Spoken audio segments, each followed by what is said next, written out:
नमस्कार, बहुत स्वागत है आपका रूबरू बिहार में। मैं रतन सेन भारती। आज हम बात करेंगे उत्तर प्रदेश में होने वाले विधानसभा चुनाव के बारे में। उसमें जो है बिहार की पार्टी यानी कि हम कह लें कि जदयू बीजेपी के साथ चुनाव मैदान में जाएगी या नहीं, इसकी स्थिति जो है अब साफ हो गई है। उत्तर प्रदेश में होने वाले विधानसभा चुनाव को लेकर अब सुगबुगाहट तेज हो गई है। सभी राजनीतिक पार्टियां अब गठबंधन या फिर एकल चुनाव मैदान में उतरने का मन बना रही है। इधर एनडीए भी अब अपनी रणनीति पर विचार कर रहा है। आपको बता दें कि उत्तर प्रदेश चुनाव में जदयू भी चुनाव मैदान में उतरने के लिए मन बना चुकी है।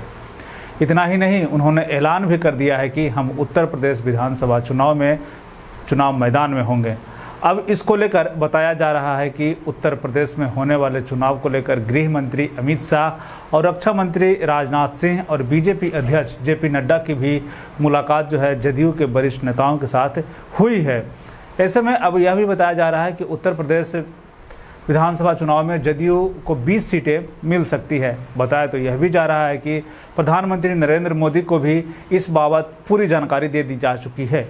उत्तर प्रदेश चुनाव के प्रभारी केसी त्यागी यानी कि ये जो केसी त्यागी हैं, ये जदयू के प्रभारी बनाए गए हैं। उन्होंने न्यूज़ 80 से बात करते हुए कहा कि हम पहले भी उत्तर प्रदेश में विधानसभा और लोकसभा का चुनाव लड़ चुके हैं। हम पहले बीजेपी के साथ तकरीबन 20 सीटों पर चुनाव लड़ चुके हैं और इतनी ही सीटों पर कमोबेश इस बार भी चुनाव मैदान में उतरने की संभावना है। तो आपको बता दें कि जिस तरह के बयान जो है केसी त्यागी की तरफ से आया है, जिसमें उन्होंने कहा है कि हम उत्तर प्रदेश चुनाव में हम उतरेंगे, यानी कि सबसे पहली स्थिति ये कि उत्तर प्रदेश चुनाव में जो है जदयू अपने कैंडिडेट उतारेगी। दूसरी स्थिति यह साफ करते हुए दिख रहे हैं कि वो अगर बीजेपी के साथ अलायंस में अगर चुनाव मैदान में उतरते हैं तो वो 20 सीटों पर जो है चुनाव मैदान में होंगे।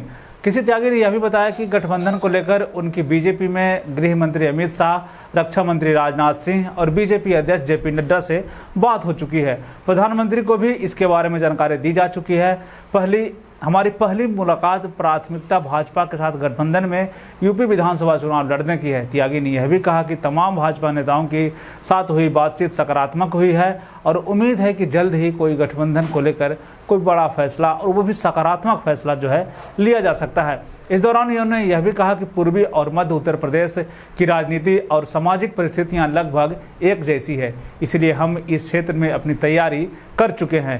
इस क्षेत्र में अच्छी संख्या में कुर्मी वोटर हैं। मेरे लखनऊ प्रवास के दौरान उत्तर प्रदेश मुख्यमंत्री योगी आदित्यनाथ से मुलाकात करके उनसे इसको लेकर बातचीत भी की गई है। तो आपको बता दें कि हमने दो स्थितियां आपके सामने रखी। सबसे पहले ये कि जदयू उत्तर प्रदेश में जो है चुनाव मैदान में उतरेगी, सबसे पहली स्थिति ये। दूसरी स्थिति ये कि अगर वो बीजेपी के साथ अलायंस में चुनाव मैदान में उतरेगी तो उन्होंने कहा कि इससे पहले भी हम बीजेपी के साथ चुनाव मैदान में आए हैं, तो हम 20 सीटों के साथ जो है अलायंस में होंगे। एक और स्थिति ये है कि अगर जदयू अकेले चुनाव मैदान में उतरेगी तो क्या करेगी। तो इसको लेकर एक जो है संकेत सामने आए थे तब जब जदयू की राष्ट्रीय कार्य परिषद की बैठक थी। उसमें जो है उत्तर प्रदेश के प्रदेश अध्यक्ष ने कहा था कि हम 200 सीटों पे जो है चुनाव मैदान में उतरने की स्थिति में हैं। तो ऐसे में तीन स्थितियां हमारे सामने हैं। सबसे पहले ये कि जदयू उत्तर प्रदेश चुनाव में उतरेगी। दूसरी ये कि बीजेपी के साथ अगर वो चुनाव मैदान में होती है तो 20 सीटों पर चुनाव मैदान में उतर सकती है, जैसा कि केसी त्यागी ने नेटवर्क 80 से बात करते हुए बताया। और तीसरी स्थिति ये कि अगर वो एकल में चुनाव मैदान में उतरती है, यानी कि अकेले वो चुनाव मैदान में उतरती है, तो 200 सीटों पर जो है वो चुनाव मैदान में आ सकती है, जैसा कि उत्तर प्रदेश के जदयू के प्रदेश अध्यक्ष ने राष्ट्रीय कार्यकारिणी की बैठक के बाद मीडिया से बात करते हुए उन्होंने कहा था। तो अगर आपको क्या लगता है कि उत्तर प्रदेश में जब चुनाव होगा उसमें जदयू की क्या स्थिति होगी, जदयू की क्या भूमिका होगी, अगर बीजेपी के साथ चुनाव मैदान में उतरती है तो उसकी क्या रणनीति होगी। बिहार और बिहार से जुड़ी हुई और भी ऐसे खबरों के लिए बने रहें रूबरू बिहार के साथ। मुझे दीजिए इजाजत। धन्यवाद।